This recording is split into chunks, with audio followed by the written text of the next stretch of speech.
All right, Unit 8, Acids and Bases. We are on question number 81. Let's get to it. All right, 81. The pH of nitrous acid is in which of the following ranges? Oh, so we don't actually got to get the number. But honestly, we could get the number pretty easy. Let's do it. Our Ka is going to be equal to our H plus times our A minus over HA. Now, our Ka is 4.0 times 10 to the negative 4 is equal to 0.01, and this is x squared. Can we change that 0.01? Can we make it 1.0 times 10 to the negative 2? Now, notice that your numerator is always going to be x squared here. Okay, so this is going to become 4.0 times 10 to the negative 6 is equal to x. So then we're going to square root that. That becomes 2.0 times 10 to the negative 3 for your x, which is also your H plus value right now. Now, here's the thing. Without a calculator, how are you supposed to calculate that? How are you supposed to take the negative log of that? Well, okay, let me tell you. The negative log of 1.0 times 10 to the negative 2 is equal to 2. The negative log of 1.0 times 10 to the negative 3 is 3. And I don't know, but here, I don't know what this is, but the negative log of 2.0 times 10 to the negative 3, it's somewhere in between this and this. It's just somewhere in between there. So if it's in between there, then it's in between 2 and 3. Let's just say it's 2.5. It's like in between 2 and 3. So the answer is B, okay? That makes it easier for me to see if I think about what it's in between. I didn't actually have to come up with an actual answer. I just needed to know where it was around. And to be honest, at this point, you kind of know that it has to be near 3. It had to be somewhere near this 3, okay? All right, take a look at number 82. Okay, I really like this question because I'm this way when I'm with chemistry. Look at how little it gave us. It gave us like almost nothing. Okay, I know ammonia is a base, and I know it's a weak base. Okay, point 1. Okay, here's what let me tell you. What's the pH? Well, it can't be 1, 4, or 7 because this would be water, right? And then these A and B would be acids. And they were asking about ammonia, and last I checked, ammonia is not a strong base, so it couldn't be this either. The correct answer is D, and that's such a good question. It's just, there's nothing cool I can show you. I can't show you how to calculate it. I mean, what are you going to do, memorize all the KBs and memorize all the KAs? Ridiculous. You just can't do that. So the NH3, it's a weak base. If it's a weak base, it's going to be above 7, but it won't be 14.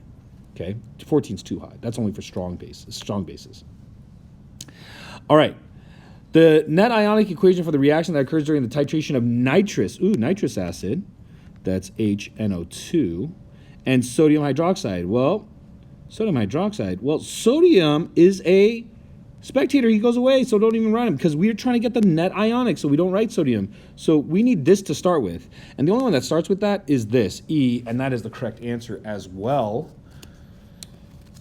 So we're doing just fine. Now, somebody might have wrote B, but here's the problem with B, or somebody might have wrote A as well. The problem with those is that they have sodium, and sodium is a spectator. Those go away. All right, 84. Oh, you have, what do we call this? Chloric acid and chlorous acid and chloric acid. All right, notice the difference. The Cl on the left has 3 oxygens. This only has 2 oxygens. So what's happening is there is more, this electronegativity is higher, okay? When you have higher electronegativity, you are more polar. When you are more polar, you disassociate more. So higher electronegativity means higher, I shouldn't say disassociation, you ionize more. All right, the loose dot diagram of the HClO molecule and the HClO2 molecule are shown at the left and right respectively. Which of the following statements identifies the stronger acid and correctly identifies a factor that contributes it to being the stronger acid? Who's the stronger acid? It's the one that ionizes more, the one with the higher electronegativity. And by the way, this is brickel-no-so-clo, like 3. That's a strong acid, okay? So HClO3 is stronger. That is correct. HClO is stronger. Okay, so it can't be C or D. We can take those factors out. HClO3 is stronger because its molecules experience stronger London dispersion forces. Okay, no. If we're talking about London dispersion forces, we're talking about intermolecular forces. This is not intermolecular forces. We are talking actually about the breaking of this bond. Okay, breaking of those bonds. That is not an intermolecular force. That is an intramolecular force. Okay, it's inside of the molecule. Okay, so the correct answer is B. Chloric acid is stronger because the additional electronegative oxygen, more electronegativity oxygen on the chlorine atom stabilizes the conjugate base. That is correct answer. Ding, ding, ding, ding. 85. Okay, the ionization constant for the acetic acid is 1.8 times 10 to the negative 5. That for hydrocyanic acid is 4 times 10 to the negative 10. So in other words, who ionizes more? Acetic acid ionizes higher, okay? Hydrocyanic ionizes less, okay? This has more products than this guy does, okay? So the correct answer, the H plus and the OH minus in each solution, oh, they can't be equal. The H plus exceeds OH minus in each solution. No, these are, what? Oh, I see. Do you see that hydrocyanic is actually basic, right? It has a negative 10, right? I know they're both acids. That means it loses H plus, but that doesn't mean that there is more, isn't more OH minus. It actually doesn't lose that much H plus. Okay, C, H plus of the sodium acetate solution is less than that of the sodium cyanide solution. Nope. The OH minus of the sodium acetate solution is less than that of the sodium cyanide. That is true, because the sodium acetate solution ionizes more, it provides more H plus, so therefore it can consume more OH minus. All right, 86. We have this beautiful graph of a weak acid and a strong base. The graph showed the titration curve that results in a sample of 0.1 monoproduct acid was titrated with a solution of NaOH. Based on the graph, the pKa is closest to what? Okay, well, your equivalence point is at 50, so your halfway equivalence point is at 25. This is somewhere near here, right? Based on the graph, the pKa of acid is closest to what? It's closer, like it's around 4. I don't know where it is, but it's somewhere around 4. And notice, no calculation again. No calculator. You don't have to use significant figures. You just got to use your eyeballs to know how to read a graph. All right, 87. Ooh, okay. Which of the following correctly ranks the 3 monoproduct acids? I got a little nervous when I saw this one. I was like, what am I supposed to do? Okay, look.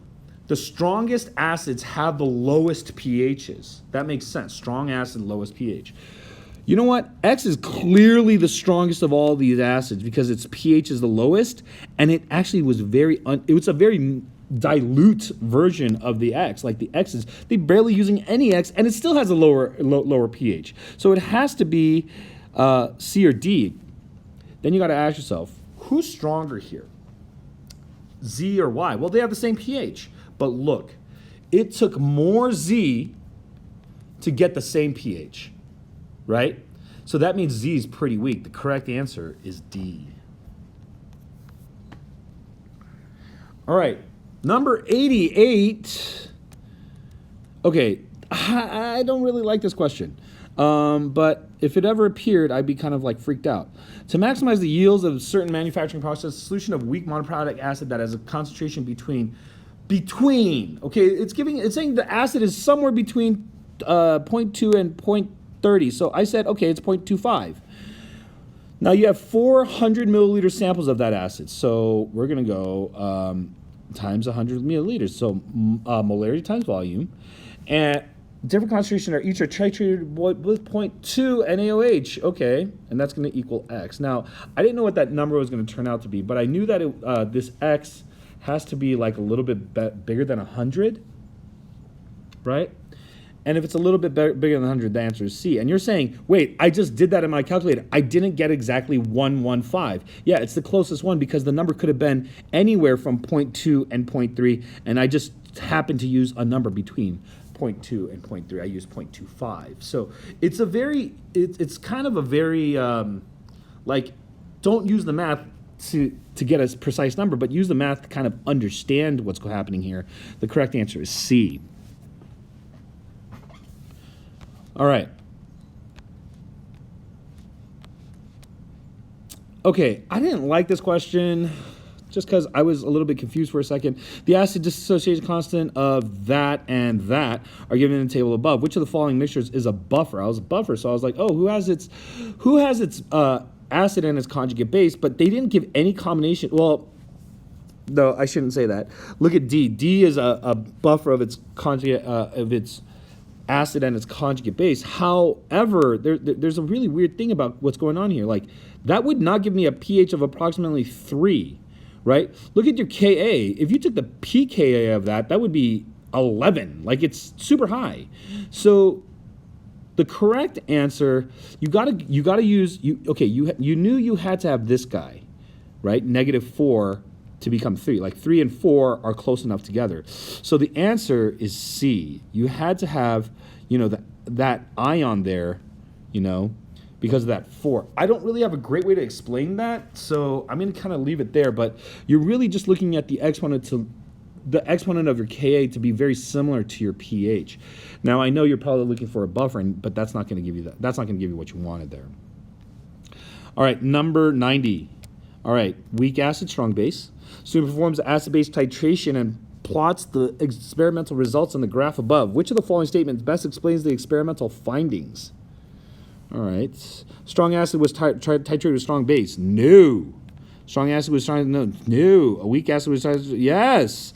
A weak acid was titrated with weak base. Oh no. The answer is C. Just by I didn't even look at anything else. Like, I didn't read the rest of the sentence. But this was a weak acid and strong base. But I'll also show you the equivalence point was somewhere around here, right? Which was like somewhere around 8 or 9, right? So this statement is true as well.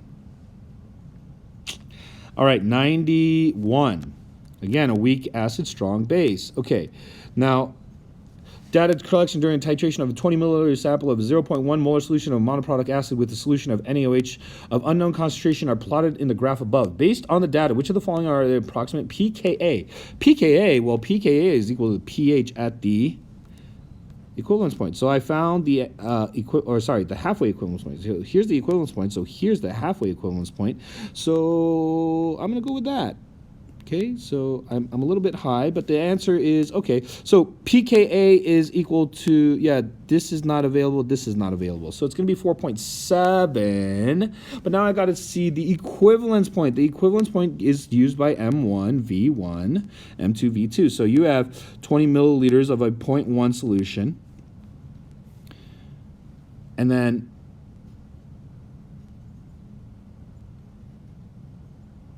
of NaOH. And how much NaOH do I use? I use 20 milliliters as well. Where did I get that from? Because that's my M1V1. That's my equivalence point. So then I don't know that, X. But you know what? I don't need a calculator for this, because if you're 20 and 20 and then 0.1 is 0.1, the correct answer is B.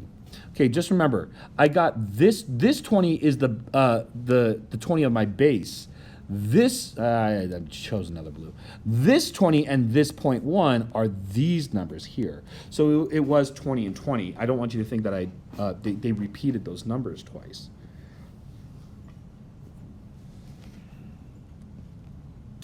Okay, 92 is super confusing, but it's a good question.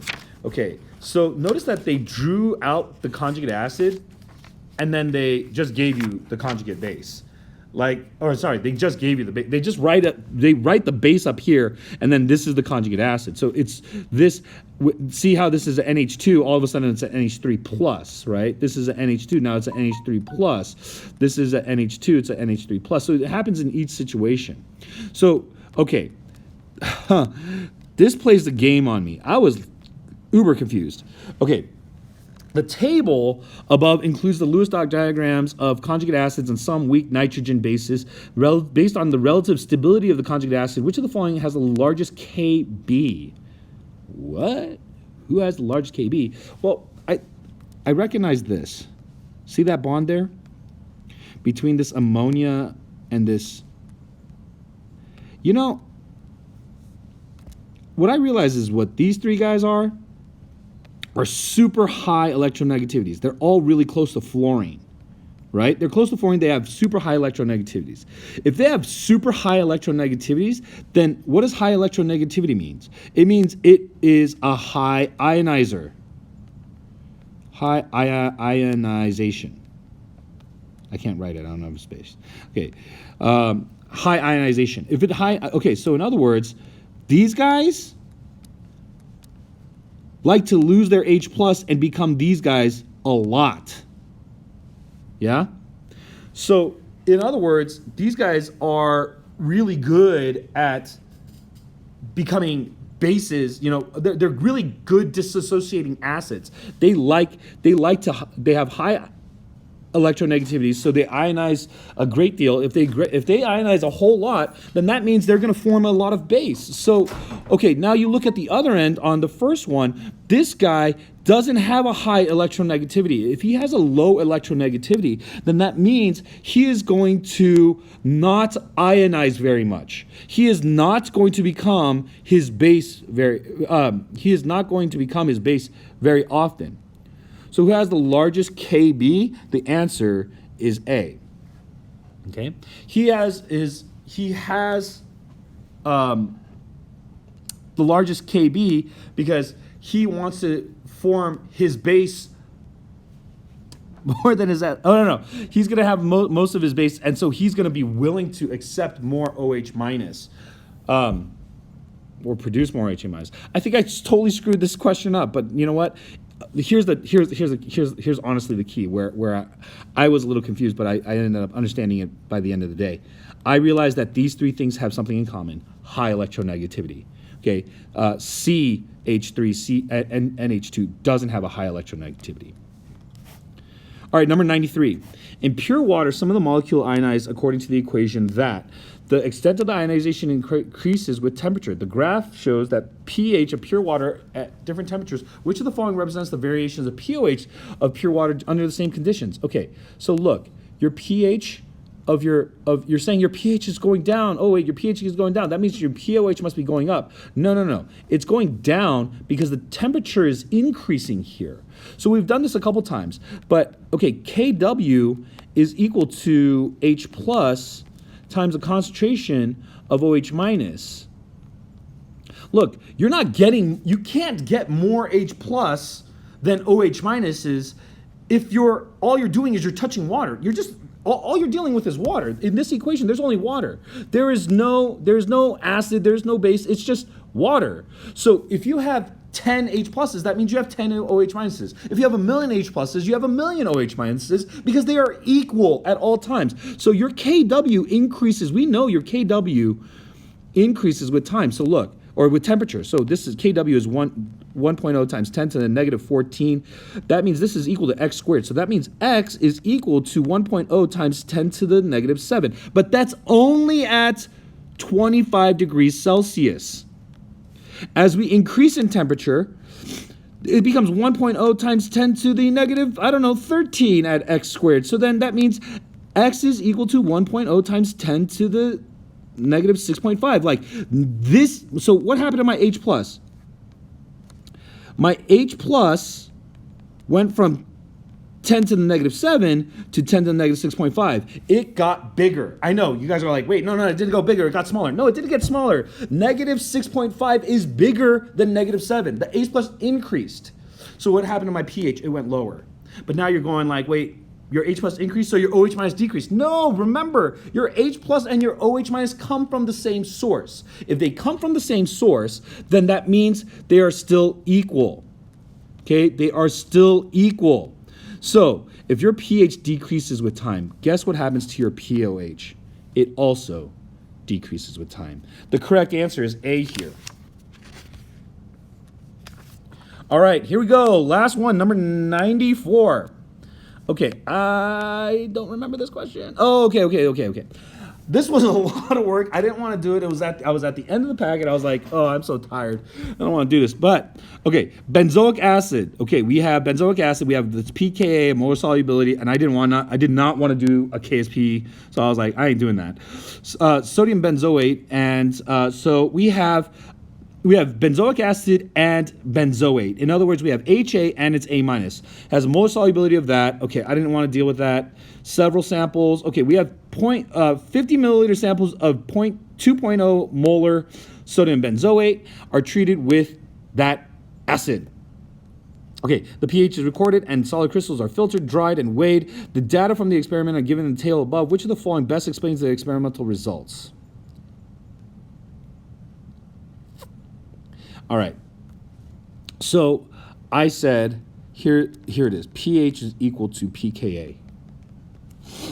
And I know this, that the log of A minus over HA, right?